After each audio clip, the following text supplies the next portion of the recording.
One of the big successes that we've had was down at Graves Park, which is southwest of where we are now. One of the neighbors there was concerned about unsavory behavior that was going on at one of the basketball courts at the park, and she felt like one of the reasons behind that activity was that cars had free reign to pull up onto the park grounds. I'm concerned about the cars driving to the basketball court. Okay. I want a way that they cannot be on the grass, because if the kids are playing at the park, they could easily be missed and hit by a car, and I don't want that to happen. Right. We came through for a walking Wednesday. She was able to talk to us about the problem, and the fact that, you know, we had so many eyes on the situation helped us move the process along so that we could get some pylons installed to keep cars from having free reign all over the parking lot. So it's just one example of, you know, having something that, a solution that was, you know, really quick turnover, you know, less than a month, and it wouldn't have happened if we didn't, you know, have Walking Wednesdays to draw attention to it.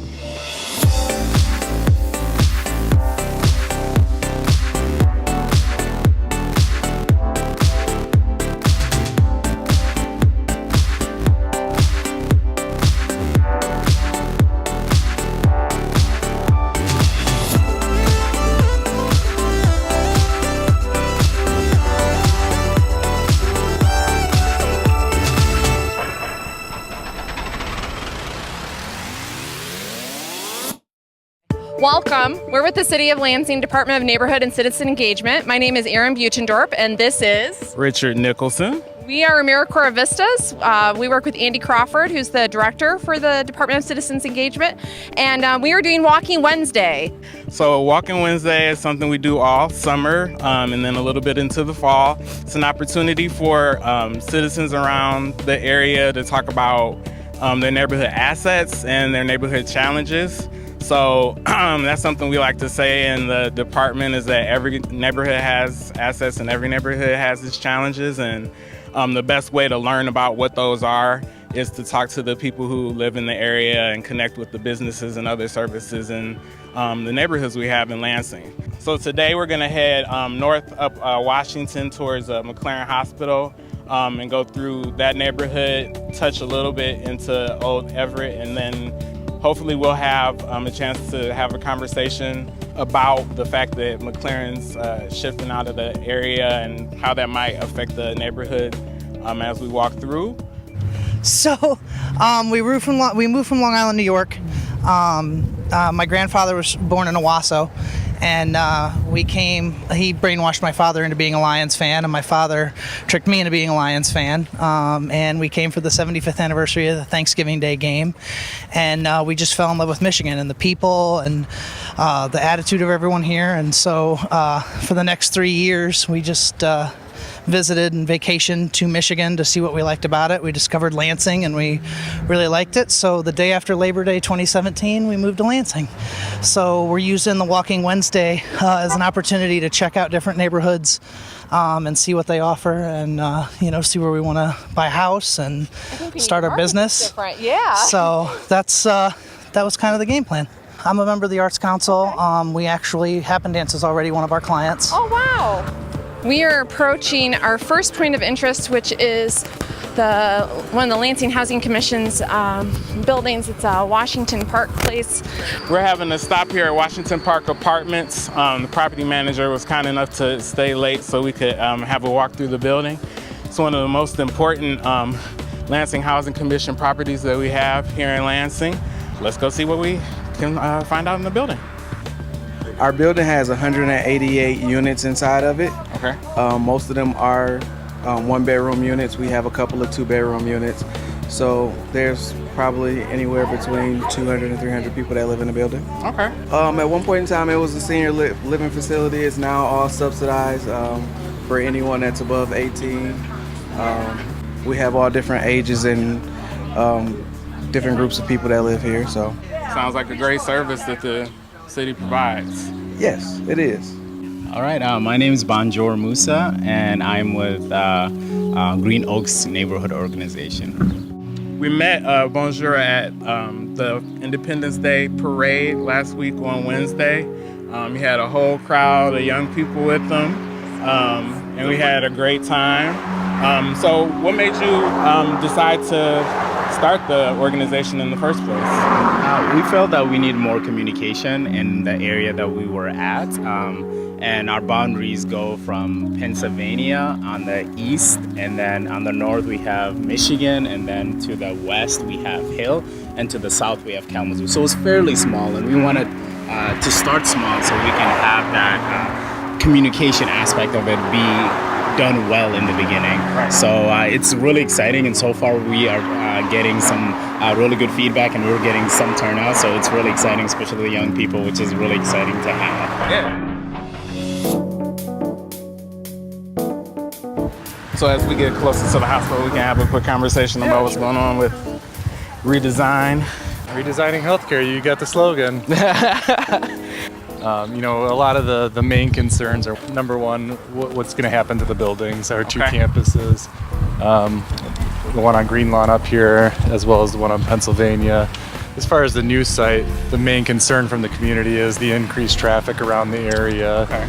Can you tell me any more about the concerns as far as the building itself? Like, are people concerned about how it's going to be used, or? Yeah, I think the concern is that we are able to repurpose it. So, they don't want to see these buildings become abandoned and have blight take over. Right.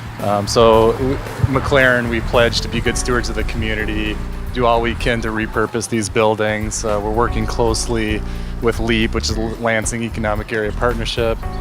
We actually have been meeting with them for over a year, developing our plan to repurpose these. What we have to remember, though, is this project is still years away, so we're not planning on vacating these buildings until late 2021 or early 2022. So it's a process in how we go about repurposing the buildings. Making sure everybody's primed for the change that's coming. It's a good idea to get started on that transition ahead of time. Absolutely, and that's been my primary responsibility, getting an invitation from the mayor's office to attend these Walking Wednesdays and talk about, the hospital project as well as our repurposing efforts. Although I got the invitation, I was happy to be here, and I wanted to come because this is important. I'm also attending a lot of the community group meetings that are around in the area, just to receive that input, hear their concerns, also hear their excitement. There's a lot of excitement around that new project. That's right. And originally this opened up as the Ingham Chest Hospital. It was a tuberculosis hospital, opened up in the 1940s, and that's one of the big reasons of needing a new campus, because it's not really conducive to the patient experience. It's been built on so many times. We have aging infrastructure, and with two campuses, the ability to consolidate to one really obviously reduces our redundancies in services. Even though we love these campuses, they've definitely outlived their useful life with healthcare. Really, we want patient-centric healthcare that's revolved around the patient experience. It's very difficult with the aging infrastructure and how this building is designed to be able to deliver that.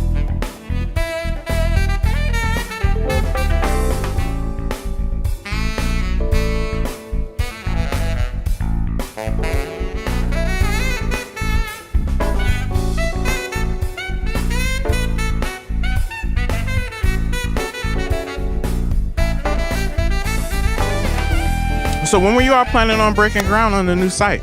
So we hope to break ground late this year. We actually are currently in a very exciting phase right now of schematic design. So what that is we actually bring our design architecture team in, and we bring our staff in, our physicians, and some community members to give input on what that new site will look like. So it's kind of fun designing a hospital and really, again, making it patient-centric. So we are in the third stage of that design phase, so now we're signing off on some plans, and again, hope to break ground later this year. The exterior is one thing, but it's really the inner workings of the hospital that I'm excited about. It's how our visitors flow within the hospital, and how our hospital could be absolutely full, but you would feel like you're the only one there, just how we design the flow of our staff and our visitors. So it's really exciting to be able to design that from a Lean Six Sigma perspective. Yeah, so we actually started with what's called a programming stage. So it was essentially bringing in our leaders and administrative team and just talking about how much size do you think you'll need. So it started there, just to put blocks on a diagram and just to get it on paper of what you think you'll need. But then we started to bring in another level of people to provide input, our staff, our physicians, community members, because we really want this to be designed by them. We want them to put their fingerprint on this. Nobody wants an administrator designing a hospital. I want the patients, the visitors, and our staff, the end users, in designing it. We want everybody to be able to be involved in the input of the replacement campus, and you can do that by going to our website, McLaren Greater Lansing, and there's a link there, Redesigning Healthcare, where you can input fields, just free text in ideas, comments, concerns, and those go directly to some of our administrative leaders and people like me who, if it's a concern, have no problem reaching out and talking about that further. If it's input, we take those ideas back to our design architects, and it's an exciting way to get the community involved. So yeah, thanks everybody for attending this Walk-In Wednesday. It was a lot of great conversations. Hope we can take it forward and improve the different things that the city's doing for its neighborhoods.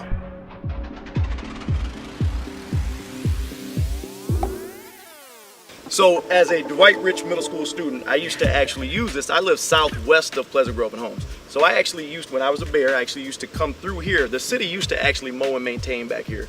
And we obviously have went to naturalization in a number of parks and different areas and things of that nature. So we used to actually, to make our trip just a little bit shorter, we actually used to cut through here. It was clean, it was maintained, free of debris, things of that nature. There wasn't disreputable activity, undesirable activity taking place in there. And then, budgets, sometimes take a hit, and we started to naturalize and things like that. We saw a lot of negative activity start to take place back there. Illicit drug use, people were pulling in the picnic tables, they were sitting there drinking, and things of that nature. Four wheels, ATVs, people running through there doing stuff they're not supposed to. Absolutely, and we know that kind of negative activity begets more negative activity, and it really started to kind of permeate from there, but really throughout the park. With the help of Brett Kaczynski, a Friends of Ingham Park was actually developed, and they started advocating for this park. They started doing small things like planting around the signs. You started seeing kind of the TLC that was being given to this park. Wes Shinovar then jumped on board, and I cannot tell you how much I appreciate this guy and his vision. And he said, okay, look, there's still this issue over here, but instead of seeing it as a problem to bemoan, he saw an opportunity. And so what he did was he brought a unique skill set with this disc craft piece, and then what he's really done is create a unique recreational piece that is again unique to the city of Lansing, and now people from really all over, I think, the city are kind of coming here to learn this game, and so the neighbors here have worked with Brett, have worked with the mayor, have worked with myself and adjacent neighborhoods to really kind of turn a negative into a positive. And I cannot tell you how proud I am to know some of these people that I've referenced and be a very small part of this incredible team. And so I just want to give these guys a round of applause if we can. I think Adam kind of hit on all the big points. I just live around the corner, and to be honest, it started off as a little bit of a selfish endeavor to have a disc golf course near me, and it quickly moved on very much past that as I began to talk to the neighbors and kind of learn more about the park and the way that the park was being used in a very negative light. A lot of just bad stuff that was going on here. The naturalization process had it overgrown, and people were just in the middle of the woods, which was a dark space that they could go and do the bad activities that were going on there. And we were able to transform it with the disc golf course into a very positive space. As Adam said, we now have people all over the city out here. We started up a winter league, the women's league that Aaron Oakley runs, uses the course a lot, and we actually started up kind of an informal junior league as well out here. So we have some younger kids that are out here using the park. We have the women's league that is out here using the park, and then we have just a ton of city residents And I meet new people out here every week that I'm out here, from young families to older people and everywhere in between. There's just such a wide array of people that are out here using this space, getting outside, using the city parks, and using them positively. So it's been really cool to see this kind of from the beginning of the idea, when this was all just kind of an overgrown space, to getting the course in and seeing the leagues and the clubs use it, and then seeing the communities and the public around the city getting a lot more involved and using it more and more as well. Well, we used to bring our kids here a lot. It's a great park. It's not just, it's several neighborhoods, so it really is testament that we have this many people showing up for a Walking Wednesday. But I don't want to talk too long. I actually have to leave at 6:30 because I have to go thank the Red Cross volunteers who helped us out in the flood. But Adam committed me in one of his emails to throw in a few in the disc golf course, so if we get there, I'll try and throw a few. Poorly, please. That's all right. But I'm following your lead. Sounds good. Well, we'll go. And what the mayor can do when he's leaving, because he's going to be exhausted from his throwing, right? He can actually come over here, thanks to Wes, thanks to Steve Bell, thanks to Brett, and he can actually use the fountain now. Yeah. This hadn't worked in years, and so it's the small things, the small victories, right? Yeah, absolutely. Yeah. Well, this is where you have an active neighborhood who gets involved.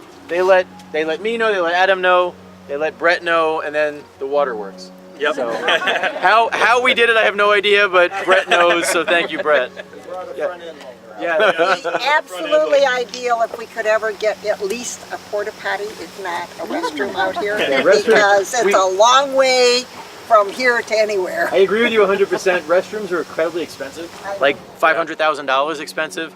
And that's, I don't know. There's also a look and feel. Who wants a porta potty sitting right here in the, ask the folks who live here if they want a porta potty that may.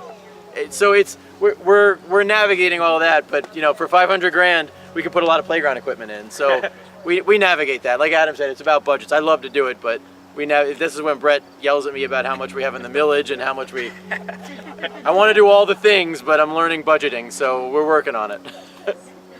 It's one thing that maybe down the road we could look at, but I sometimes I think back to the history of the park, and you put something like that, it would obviously see a lot of positive use that would continue with the positive traffic we're having, but it brings in the potential for maybe some not positive traffic too. So you kind of have to weigh both sides of things, but it's definitely something I've thought about. Yeah, that is true. In other parks, we've got very few of them, but people break the sinks, people break the toilets, and then you have to come and fix them. They leave the water running. We navigate that. And that's not even what he's talking about. He's talking about other illicit activities. So we're navigating the pros and cons. Yep. But thank you for raising it. Yep. So we want to walk over to the first hole, and we'll kind of check out the first hole of the course. Well, we got just for a little bit longer, I think. Thank you. The Capital City Renegades is the Lansing Disc Golf Club, and anybody that's looking to get more involved with disc golf, whether leagues or the women's leagues, Aaron Oakley is here, or the juniors leagues, if you have juniors that you want to get more into disc golf, the Capital City Renegades is doing a wide variety of leagues and tournaments and stuff, so they are a good group to get involved in, and they helped with all the basket installation. We did all the labor in terms of getting the posts in, getting the baskets in, and we usually have some guys that are out here every week picking up any trash that is around the course area. I've had a lot of the neighbors tell me that this is the cleanest the park has ever been in the last 10 years or more that they've lived here. We just have a lot of really good people that are out here trying to look out for the best interests of the park.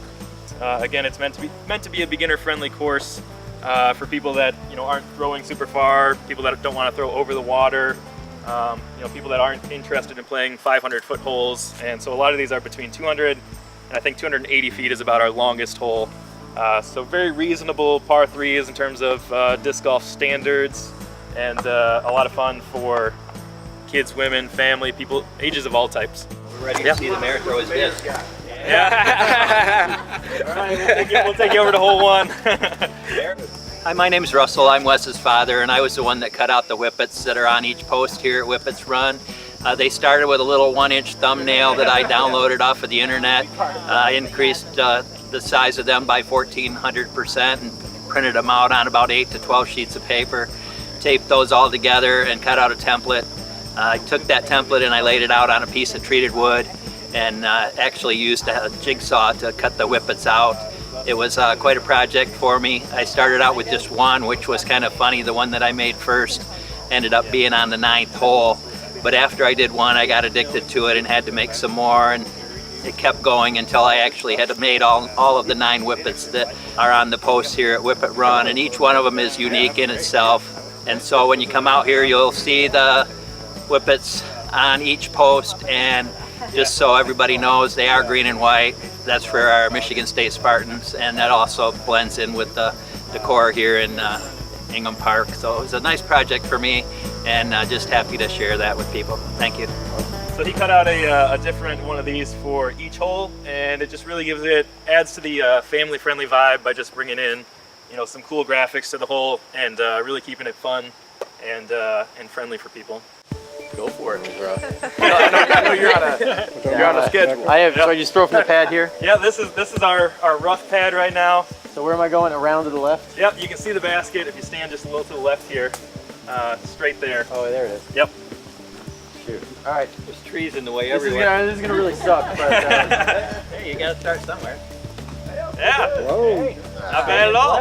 Not bad at all. All right. I got it through the trees. What we would really like to do is get cement pads in here. Yeah, not bad at all. We'd really love to get cement pads in here. Is kind of the next step to really bring in some more permanence to the course. We got the signs and everything in, we got the baskets in, and cement pads are really kind of the last big project to get done out here. Did you? We all went left. We did. I'll go ahead. You gonna show us all how it's done? Yeah, well, we'll see. I'll probably hit a tree or something. Yeah, that'd be something, wouldn't it?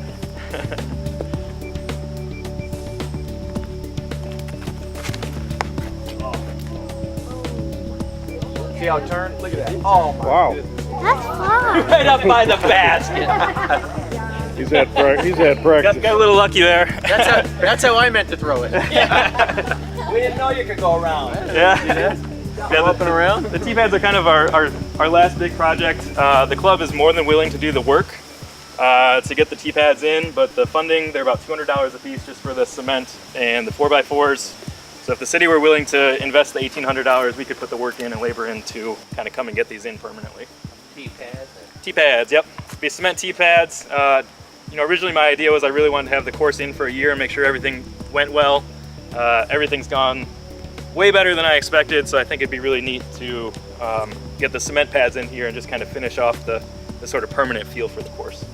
That's my soapbox. Let me think about it. Let me think about the way to do that, because I mean, I think there's an ability to do something like that. I don't know if we can do also more hole sponsors and then we can match it or something like that. Let me think about that. Yeah, I think that there's some other ways to generate some money if we can get some hole sponsors. I don't think that would be really hard good at idea. all. No. I mean, I think several of our small businesses around here would love to have their name I do up too. on, one of the bacon some cakes is signage about to involved. bacon cakes is about to come in. If it was the bacon cakes hole for They'd love that. $250 or whatever it is, that's free advertising for. We could definitely do some signs, especially with some of the donation money like that, and put full sponsored by Bacon Cakes. As I'm volunteering bacon cakes. Yeah. But no, I think But we can. some of the other businesses, I think we can do that with small businesses and maybe do some kind of a city match, something like that. Okay.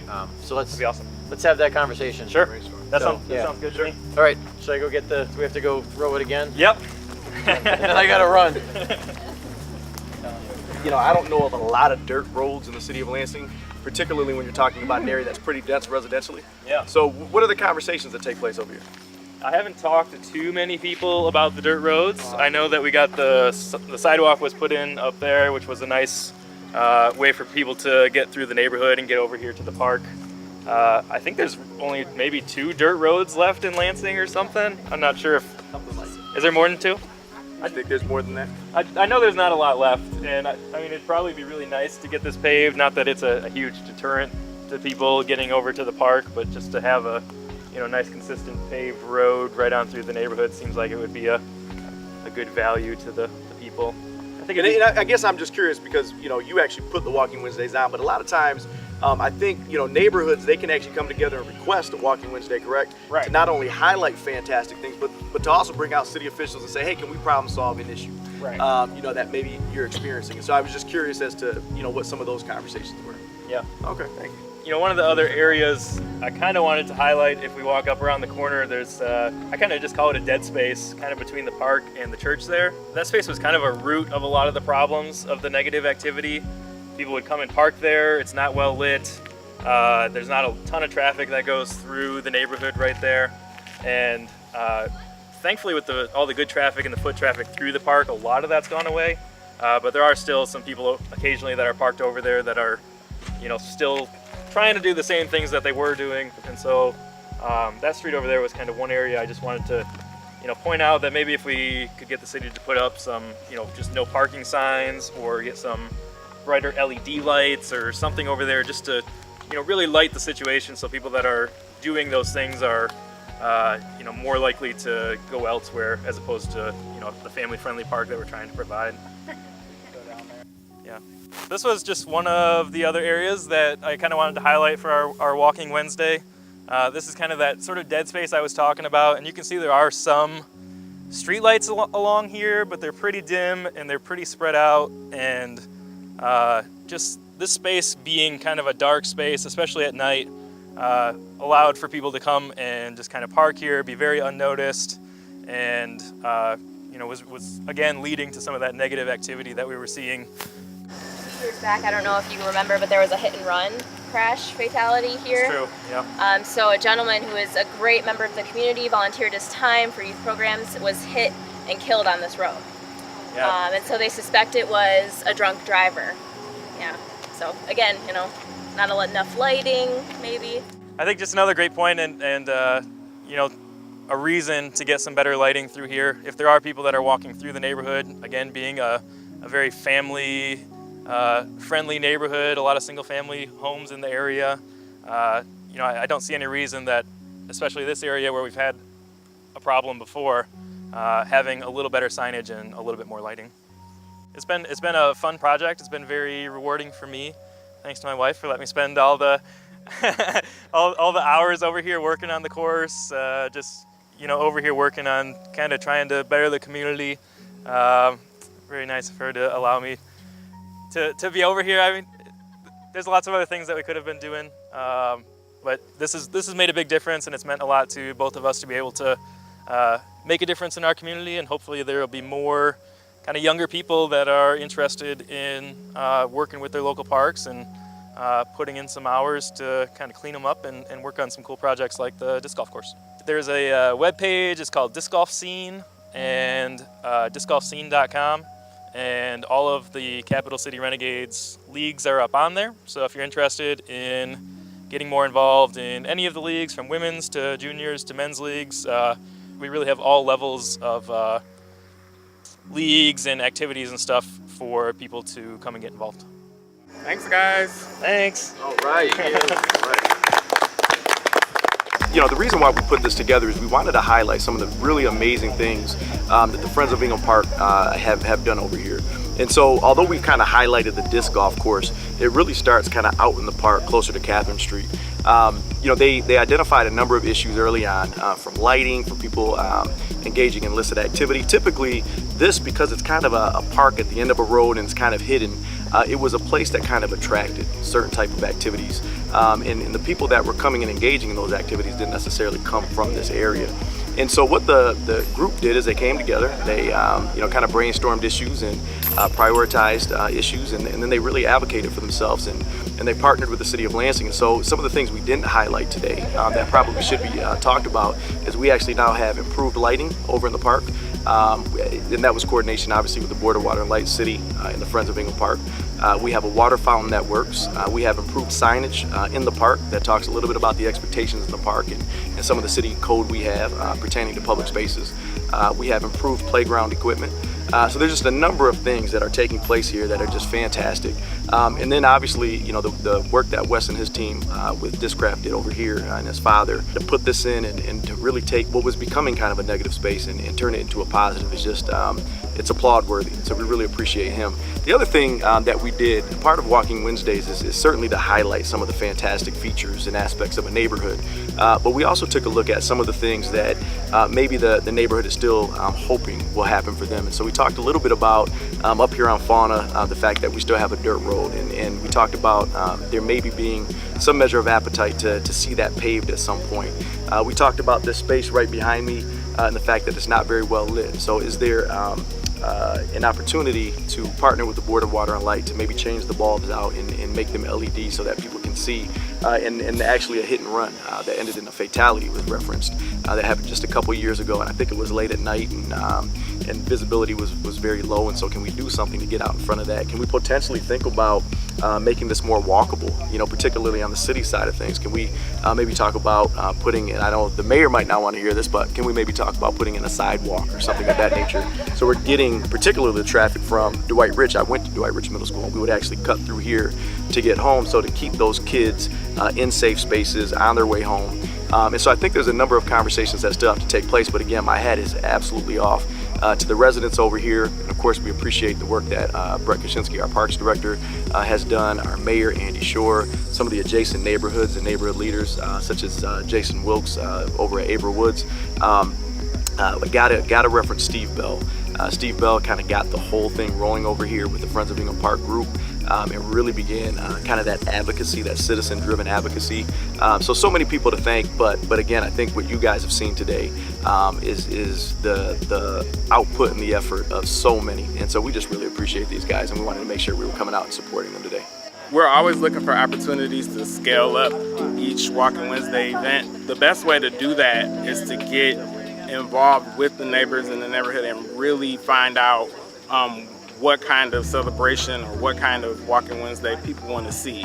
And so that's probably the biggest shift that we're looking forward to next year, is being able to find, neighborhood gatekeepers, the charismatic people in the neighborhood, and really get them behind each week's effort so that they can be as well attended as the one today. So if you'd like to have a Walking Wednesday in your neighborhood, go ahead and contact Andy Crawford at the Planning and Citizen Engagement Office, and she'll go ahead and schedule a Walking Wednesday so we can come and see what's going on in your neighborhood.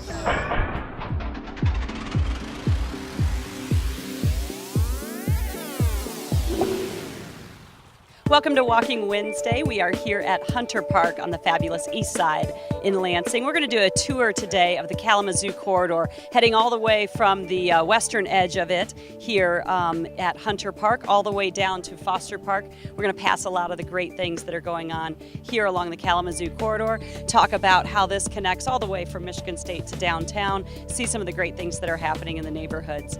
We have Mayor Schor here tonight, and he's going to talk with neighbors about what they like about the neighborhood and what they would like to see improved, and just have a wonderful time here on Lansing's east side. Tonight we'll do Walking Wednesdays are just opportunities for us to go out into neighborhoods, talk directly with folks. They usually start just like this with a very small group of people, and then it grows, and people hear that there's police officers with popsicles, and all of a sudden that rumor gets out, and there's a lot of folks that come out. And so our goal is to, in every neighborhood across the city, every neighborhood has assets and opportunities. And so we love talking about both of those. What do we like? What do we love? What do we want to see improved? And how can we take that back with us as decision makers to help think about what our neighborhoods need and how you can get involved as citizens and neighbors.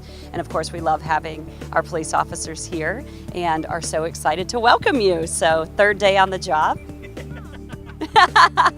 So happy that you're joining LPD, and thank you for committing to this line of work and to the safety of our communities. And of course, Officer Campbell, thank you for all your hard work as our community police officer here. And to my understanding, this neighborhood pioneered the entire community police officer movement for the country, which is a really cool badge of honor, and a really forward-thinking group of law enforcement officers and academics at Michigan State pioneered community policing. So you carry on quite a heavy legacy with that designation. So thank you, Officer Campbell. The problem following Andy Crawford is that she says everything. This is always a lot of fun. I think this is my 4th or 5th Walking Wednesday. Get a chance to be out in the sun, enjoy the community. I did a lot of walking last year when I was campaigning, and we always spent a lot of time in this neighborhood here in the east side, in Urbandale. Hunter Park is an incredible park for the community here. A lot goes on. The greenhouse is great. You know, we know there's a lot of great things, there are some issues, and we've been very active in making sure that we can control all the issues, so it's a wonderful park for the neighbors. This whole area, our first major road reconstruction project came right down the street on Kalamazoo over by the Wendy's. We redid that whole road, and that was the first big thing we did when we came in. That was actually really cool and a lot of fun. But you know, it's a great community. It's a really tight-knit community. We appreciate the neighbors. We appreciate everyone coming together. There's nothing in the world like police officers playing the ice cream song as they drive by, because kids come running out and they're so confused. You know, it's really a lot of fun to watch. But I'm excited to be in this neighborhood, and I appreciate you all, you know, welcoming us here and being part of this. My name is Carolyn Grimes. I generally use the gender pronouns they, them, and theirs. I currently serve as the AmeriCorps gardening educator here at the Hunter Park Garden House, which is an Allen Neighborhood Center operation, so just down the street and 2 blocks that way. And we are a fully operational production farm. We utilize just under half of an acre for crops for sale, and that's everything that's grown inside of the fence. And then through our Youth Service Corps program, we garden another 3/4 of an acre, including a community garden and then a fruit orchard that folks are always welcome to utilize at any time. So everything that is grown outside of the fence in Hunter Park is free for anyone to take. So currently we've got kale and cherry tomatoes and larger beefsteak tomatoes, a couple of rows of raspberries, which is a crowd favorite with the kids in the neighborhood. Here we are, just got a delivery today of 15 cubic yards of Hammond Farms compost. Like a lot of the farms on the east side, we source from Hammond Farms, and they're absolutely great to work with. I've got my hardcore volunteer crew. They're bed prepping and moving the compost right now, so this will be out of the municipal parking lot in the next couple of days. Yeah, this is a great space. I have absolutely loved working here for the past year. People come through and go to the pool, and they shout over the fence and talk about gardening, and I get to connect with community members about food, which is what I care about. I hear a lot on the East Side Neighborhood Organization Facebook page about, I don't know, you hear like Clifford Street, and like, what are we gonna do about Clifford Street? But just from interacting with the families on this street, like, there are some of the most like engaged, like hardworking, interested families in this community, and I have kids who come over every single day and help out in the garden house and absolutely love it, and love gardening and love getting their hands in the soil. So I've loved being here, and I think this is a really incredible neighborhood to be in, and I'm super grateful. Just to warn you, greenhouses are hot, so it's hot outside now. It's probably 20 degrees hotter in there, so just be prepared. But we have popsicles, so that's great.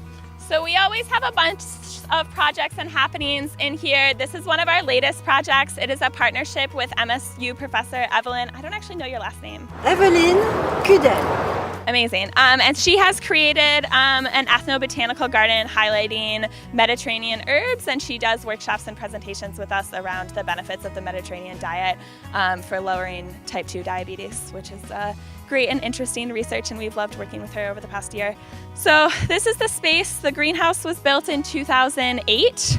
It started just as a volunteer CSA where people kind of had sections to grow for food for themselves, and it has grown into a year-round greenhouse that produces for our Veggie Box, which is a project out of Allen Neighborhood Center that provides a multi-grower CSA that is affordable and also food stamp eligible. So that's where these tomatoes end up, and these peppers.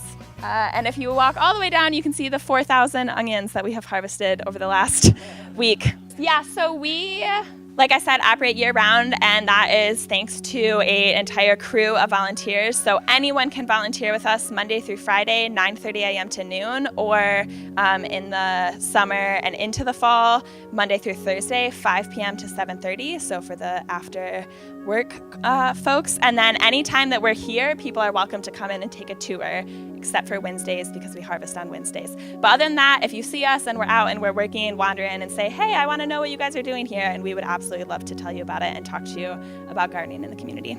And again, everything outside of the fence is free, and that is maintained by our Youth Service Corps, which is our life and job skills training program for adolescents ages 11 to 17. So anyone who wants to work with us who falls in the 11 to 17 range joins Youth Service Corps. It's a summer and after-school program where we actually provide a stipend to youth who participate and teach them agricultural labor skills, along with customer service, because they have a farm stand at the Allen Farmers Market, and they also get into our industrial kitchen and prepare foods that they sell with crops that they grew here, and therefore that way they get to learn customer service and cooking, nutrition skills. And the goal at the end of the program is that they'll be able to have some solid resume builders and then be able to go out and get employment, because underemployment for youth ages 15 to 25 is actually higher on the east side than it is in the rest of the city. So we're trying to address that need through Youth Service Corps. And so you're a lifeguard here, obviously, at the Hunter Park Pool. And how long have you been doing this?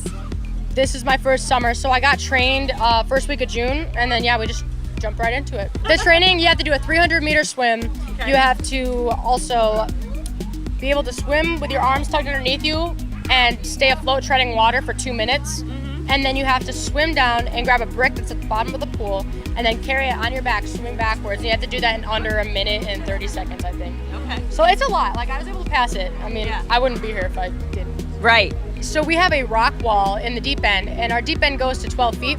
So we let kids climb up it. It's one at a time, but you don't really see that at other pools generally. Yeah. And it's free to come here, so a lot of kids like to test their strength on that, try and race each other with times. They ask us to see how high each one climbs. And how much does it cost to come to the Hunter Park Pool? It is free. It's absolutely free!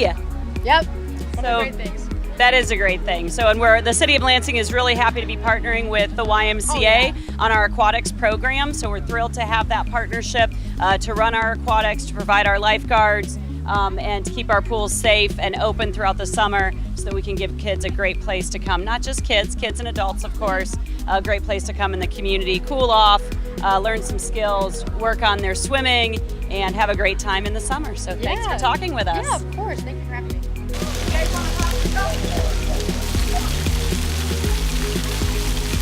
This house looks like it's boarded up. So, and then there's a vacant lot here. So there's been a lot of discussion about what are some of the opportunities right here in this area. If you're interested in living right next door to your, own public pool and all that, we can check on whether or not that house sold. If it didn't sell, then it will be available in the next auction, which actually takes place in August. And then if it doesn't sell from there, then it will revert to the land bank. So what's an after-hours permit, and why would we need one? The owner has an after-hours letter so that he can be there working on the repairs after 5 p.m. I actually authorized him to be there from 5 p.m. to 9 p.m. Okay. So with the regular day, he can be there from 8 a.m. till 9 p.m., 7 days a week. He works during the day, and that gives him an opportunity to do his own painting and stuff inside. And the reason you need an after-hours letter is because if a house has been boarded up, right? Well, it's condemned. It actually has a red sticker on it as well. So that's an arrestable offense to be there after 5 p.m. Okay. And what's the purpose of that? Because people, I think, are confused about why that's necessary. To keep people from living in an unsafe home. Okay. So once a property is condemned, no one can be. And condemned is the same as when we say make safe or board up, or make safe, or what is that Make term? safe or demolish? Yep. Yes, that is correct. It means it's unsafe to live in there in the condition that it's in. Okay. So then, since it's boarded up, we want to make sure that there's no squatters or people who are living in unsafe condition, or maybe a landlord renting out an unsafe property to someone to live in, all of those things. Correct. And the tags make it easier for the LPD, because it is an arrestable offense. Mm-hmm. LPD knows that they're not supposed to be there, and if they are supposed to be there, they've got that letter in their possession to show the officer.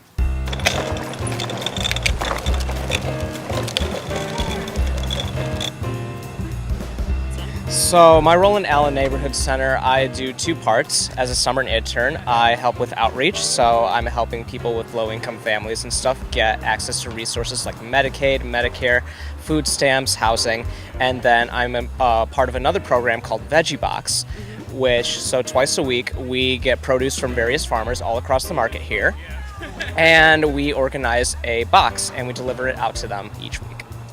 I mean, academically and stuff, it's really nice to like see and encounter different people with like different backgrounds and stuff, and just be able to provide a service to them, especially people who don't have many access to like resources and stuff like food or like basic like Medicare and stuff. I think it's really important to be able to like help out and provide those resources for people. And professionally and stuff, I would like to go into psychiatry. And eventually working with like low-income families and stuff like that is like one of my main priorities. So this gives me like a good perspective, and it helps me like develop that. And this is Joan Nelson, and she is the executive director of the Allen Neighborhood Center. Come on through, don't worry. There's popsicles over here if you'd like one. You're welcome. Fabulous prints. Way to bring the bold prints to the east side. Good work. So Joan Nelson, Executive Director here at the Allen Neighborhood Center. Tell us what happens here at Allen. Well, a ton of things happen here at Allen, and what's happening right now is that we're closing up the Allen Farmers Market for the day every Wednesday from 2:30 until 7.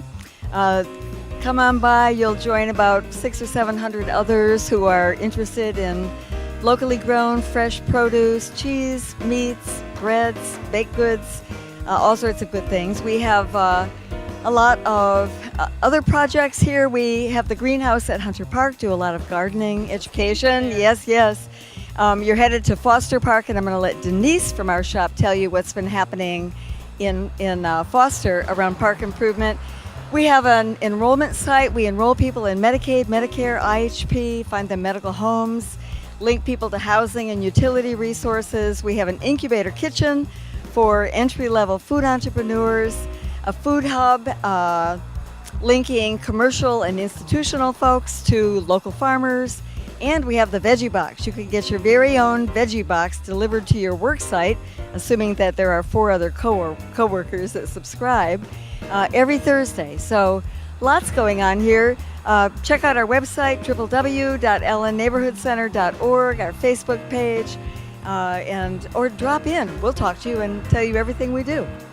I am going to continue walking down to Foster, and then we'll see you when you get down there. Don't hurry. Don't worry.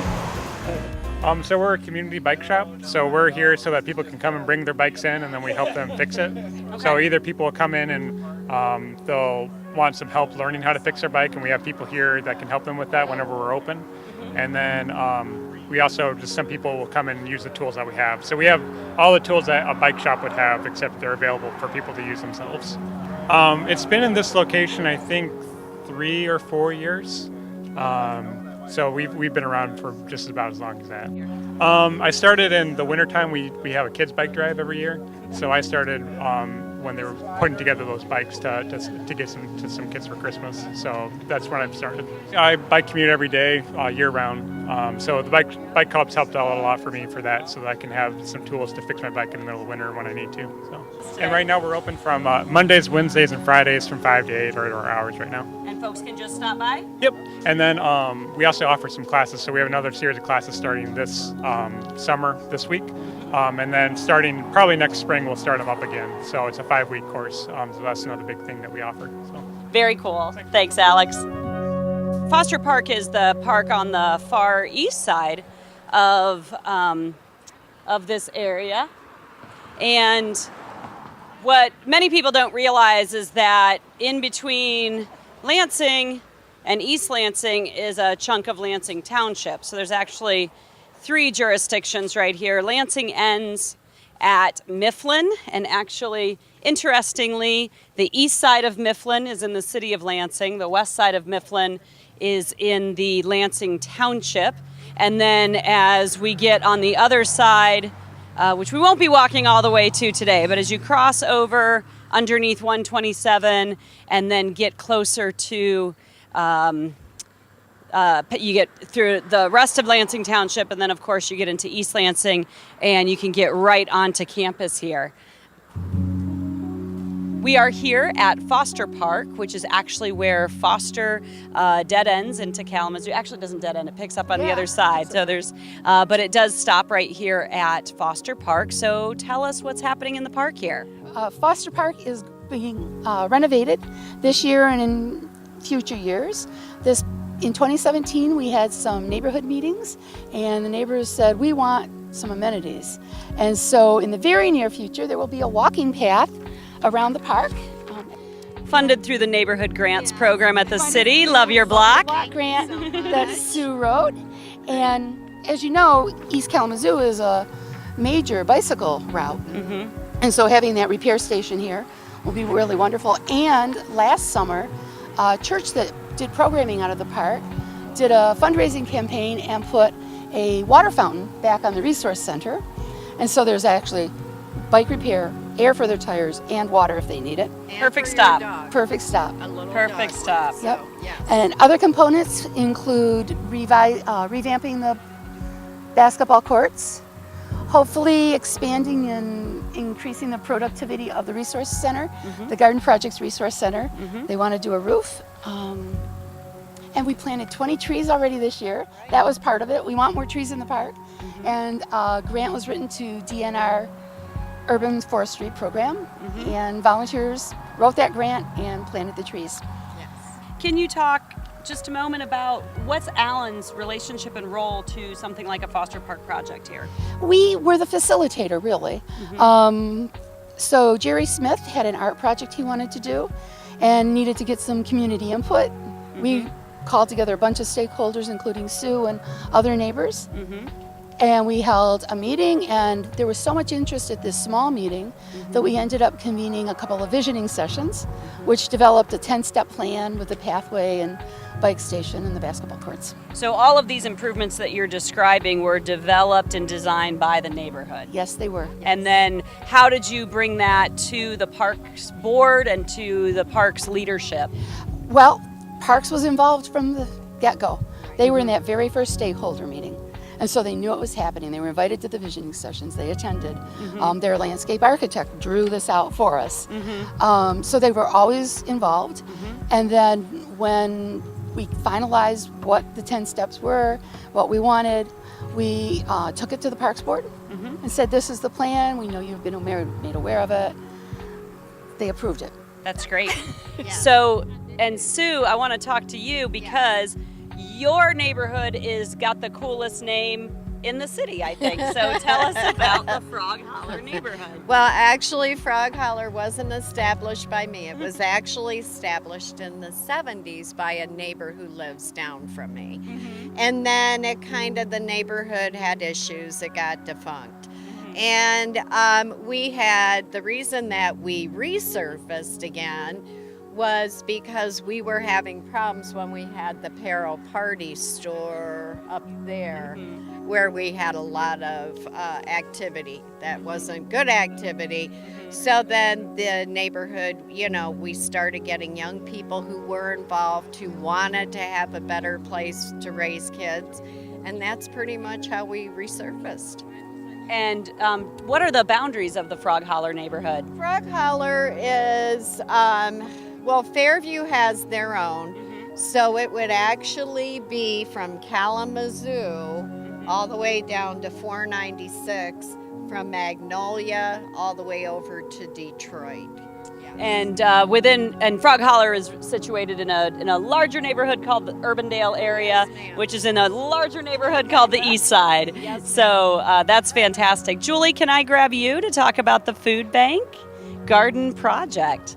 Yeah, Julie Lehman, Garden Project Manager at the Greater Lansing Food Bank. So we help facilitate a whole network of gardens around the Greater Lansing area, providing resources basically just to get those in the hands of gardeners so that they have the capacity to grow their own food for themselves and their families. So a lot of fun things happen here, especially from April till the end of July. We're moving over 42,000 plant starts out of there, over 12,000 seed packets for people to take back to their homes, back to their community gardens to grow their own food. We have a tool lending library. We staff it with super kind, knowledgeable volunteers that have these big hearts for just giving back and gardening and being part of the community. And it's great. It's the back door to the park. You come around and you just have a totally different feel. People are chatting with each other, trading vegetables, trading recipes, and yeah, it's our own little hub there tucked in the back. So. And if you were to guess, how many community gardens do you support? How many would you get? What number do you tell people when they say, is community gardening a big deal in Lansing? Well, I let them be the judge of it, but we have 115 community gardens in our network over 7 counties, and over 85 of those are in the Lansing area alone. So, and this is not a new thing. The Garden Project's been around for over 30 years. The East Side has had amazing growers here for decades, and it's just an honor to support like the next generation of growers, along with the folks who, it's just a lifestyle. They've been growing for themselves and their families for years and years. We got the jazz. Charlie, you're on camera. You're on camera, Charlie. There you go. Get that profile shot, Charlie. There you go. Do you have many troubles with Regent Park? No kids play there. Right. There's a lot of times there's crack pipes and alcohol bottles that are in their beer cans. So I try to go through when I can and pick it up. Obviously, someone came through again and emptied the big dumpster over. So that's the biggest thing here. I feel like it's a wasted park. Right. So. We are here on at the Foster Garden, and tell us who you are. I'm Paige Utterback. I'm a local resident. I live in the neighborhood. And so when you tell people where you live, what do you say? On the east side. On the east side. So you don't say Frog Holler or Urbandale? No. Okay, no. just the east Yep, side. Okay. Yep. Good, that lets me know where we're at with you, Paige. And so tell us about your gardening here. This is Foster Garden. It's one of the first ones through the Greater Lansing Food Bank that was established here in Lansing. I just started gardening here this year, so I'm pretty new to it. But it's really wonderful. There's a lot of community members that are here. Neighborhood kids can stop by and harvest as well. So yeah, you can grow a lot of food. So much food. And what do you have? Beets and carrots. More than I can probably eat, but I'm gonna try. And how long have you lived on the east side? For 2 years, actually. What brought you to the east side? What do you like about it? MSU Extension. So I work for MSU Extension. My job brought me here. Got it.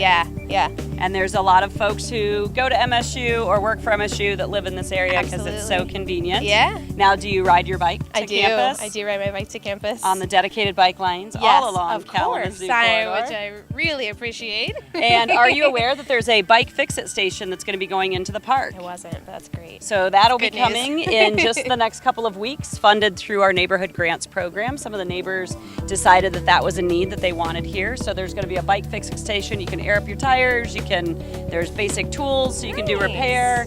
So that'll be great. Hey, you want some popsicles? Are you sure? It's hot. Stop the car. Get some popsicles. Well, good luck with your gardening. It looks like you're doing a great job. Thanks for being a gardener and a farmer on the east side. Nice talking to you, Paige. You got to come get your popsicle. It's down the way. We've had a great time on the east side today. Thank you so much to Lansing Police Department handing out popsicles to everyone on this really hot evening. Really enjoyed getting to see a lot of the neighbors, a lot of the great things that are happening along the Kalamazoo corridor. Wonderful parks like here at Hunter Park. Learned about the garden house, all of the cool programs happening. The gardens are in full bloom right now with lots of vegetables coming out of the ground all up and down the Kalamazoo corridor and the east side as a whole. Learned all about what's going on at Allen Neighborhood Center, Foster Park, and just a really great opportunity to get out on this beautiful evening and see all the good things happening on the east side. And we love Walking Wednesday.